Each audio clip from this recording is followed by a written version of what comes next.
அனைவருக்கும் வணக்கம். சக்தியும் நானும். வீட்டில் குலதெய்வ நடமாட்டம் இருக்கு, குலதெய்வம் நம்முடன் தான் இருக்கு, பாதுகாப்பா இருக்குங்கிறத பள்ளி வச்சு கண்டுபிடிக்கலான்னு சொன்னீங்க.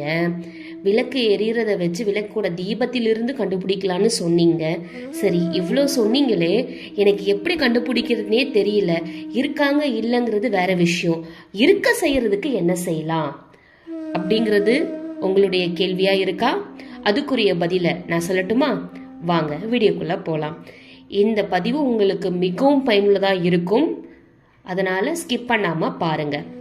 நம்ம இருக்கா இல்லையான்னு சந்தேகம்லாம் பட்டுக்கிட்டு டெஸ்ட் பண்ணிட்டு இருக்கிறத விட, ஒரு விஷயத்த செஞ்சா நம்ம குலதெய்வம் நம்ம கூட இருக்கும் அப்படிங்கிற பட்சத்துல அந்த விஷயத்த செய்ய நம்ம எல்லோருமே தயாரா இருப்போம் இல்லைங்களா?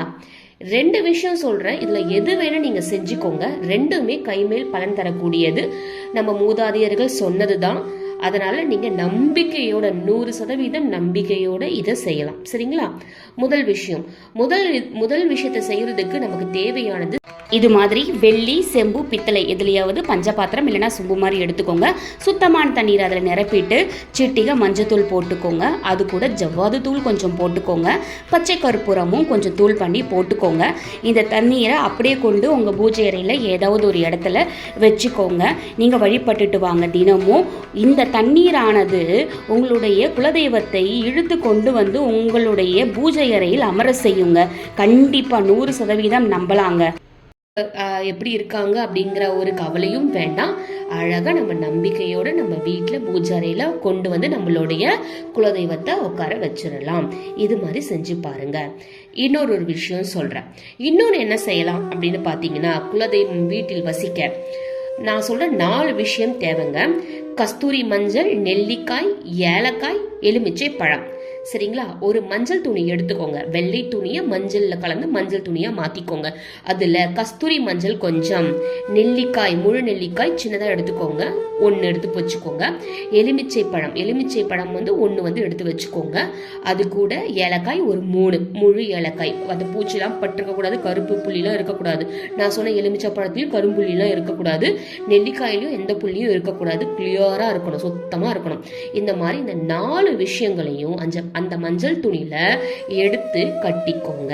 கட்டிட்டு வெள்ளிக்கிழமையில உங்களுடைய வீட்டோட முன்புறத்துல மேல கட்டி விட்டுருங்க.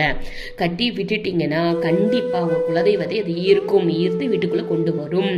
அப்படியும் குலதெய்வம், நம்முடைய குலதெய்வமானது நம் வீட்டிற்குள் வந்து அமரும், பூஜை அறையில் வந்து அமரும். இதுல எந்த ஒரு சந்தேகமும் இல்லைங்க. இப்படியும் செய்யலாம். இதை நீங்க வாரம் மாத்தணுங்க. வெள்ளிக்கிழமை இந்த வாரம் செஞ்சீங்க அப்படின்னா அடுத்த வாரம் அதை எடுத்து கொண்டு போயிட்டு நீர்நிலையில போட்டுறணும். எந்த குளம், கிணறு, ஏரி இந்த மாதிரி நீர்நிலையில போட்டுட்டு திரும்ப நீங்க புதுசா தாங்க செய்யணும். இதே மாதிரி மாட்டணும். இந்த மாதிரி வாரம் செய்யணும். நான் முன்னாடி சொன்னதையும் வாரம் செய்ய வேண்டியது இருக்கும். பூ மட்டும் மாத்திக்கிட்டே இருங்க. தினமும் பூ வைக்கிறவங்க பூ மட்டும் தினமும் மாத்துங்க. இந்த பதிவு உங்களுக்கு பயனுள்ளதா இருக்கும் நான் நம்புறேன். கண்டிப்பா பயனுள்ளதா இருக்கும். இதை உங்க நண்பர்களுக்கும் ஷேர் பண்ணுங்க. மிக்க நன்றி. ஓம் முருகா.